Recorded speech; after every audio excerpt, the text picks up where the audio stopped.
Israel में जिस तरह से तबाही हुई है, जिस तरह से ईरान लगातार इजराइल के अंदर अटैक कर रहा है, इजराइल के अंदर आज कोई शहर ऐसा नहीं बचा है जहां पर लोग डर और खौफ के साए में ना हो, जहां पर हर वक्त खतरे के सायरन न बज रहे हो, जहां पर लोग जेर जमीन एक तरह से पनाह न लिए हो, बल्कि अब तो यह कहा जा रहा है कि इजराइल में अब कुछ नहीं बचेगा। अगर इजराइल में कुछ बचेगा तो वो सिर्फ और सिर्फ जैतून के दरख्त एक तरह से रह जाएंगे। जी हां, इजराइल से लौटकर आने वाले हस्पानवी यहूदी ने बताया कि ईरानी मिसाइल और ड्रोन्स इजराइल में तबाही मचा रहे हैं, अमवात की तादाद बहुत ज्यादा है,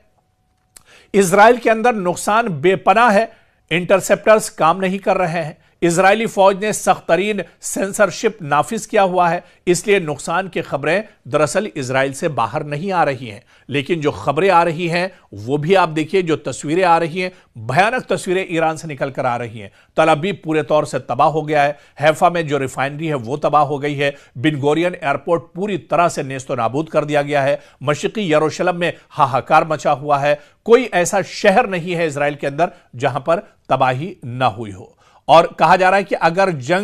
ये जंग 2-3 महीने इसी तरह जारी रही तो सब यहूदी इजराइल छोड़कर यूरोप चले जाएंगे, वो अब इजराइल में रहने के लायक नहीं रहेगा। उन्होंने मजीद कहा कि या तो इजराइल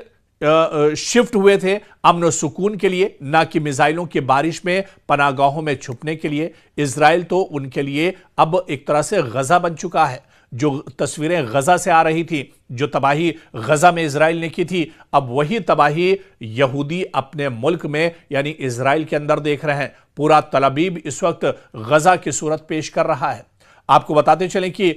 इससे पहले भी आप देखिए कि जो एक रिपोर्ट आई थी, और यह रिपोर्ट भी हमने आपके साथ साझा की थी, कि इजराइल के अंदर एक बड़ा तबका, खासतौर से एक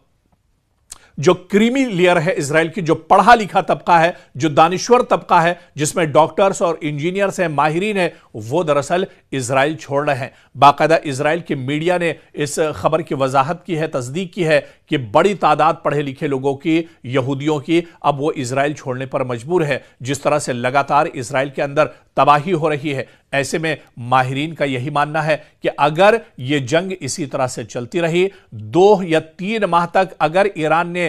मजीद मिसाइलों की बारिश जारी रखी इजराइल पर, तो इजराइल में सिर्फ जैतून के दरख्त रह जाएंगे और यहां पर कोई नजर नहीं आएगा। इंसान यहां से एक तरह से खत्म हो जाएंगे, या तो वो मार दिए जाएंगे या फिर वो यहां से नकले मकानी करने पर मजबूर हो जाएंगे। तो अब इजराइल की सूरत हाल दिन ब दिन बिगड़ती जा रही है। यह बात अलग है कि इजराइल से सही तस्वीरें ना आती हो, जो सच्चाई है उसे इजराइल एक तरह से छुपा रहा है, जो उसकी नाकामी है वो दुनिया से छुपा रहा है। लेकिन यह सोशल मीडिया का दौर है, ऐसे में चीजें निकलकर सामने आ रही हैं और दुनिया अब देख रही है कि जिस इजराइल का कभी हवा हुआ करता था, जिस अमेरिका और इजराइल की जोड़ी को सुपर पावर के नाम से जाना जाता था, वो सुपर पावर आज किस तरह से पस्ती का शिकार है, किस तरह से शिकस्त का सामना इजराइल और अमेरिका को इस जंग में करना पड़ रहा है। और जिस तरह से माहिरीन कहते हैं कि अगर सिर्फ 2 से 3 महीने ये जंग और चल गई तो फिर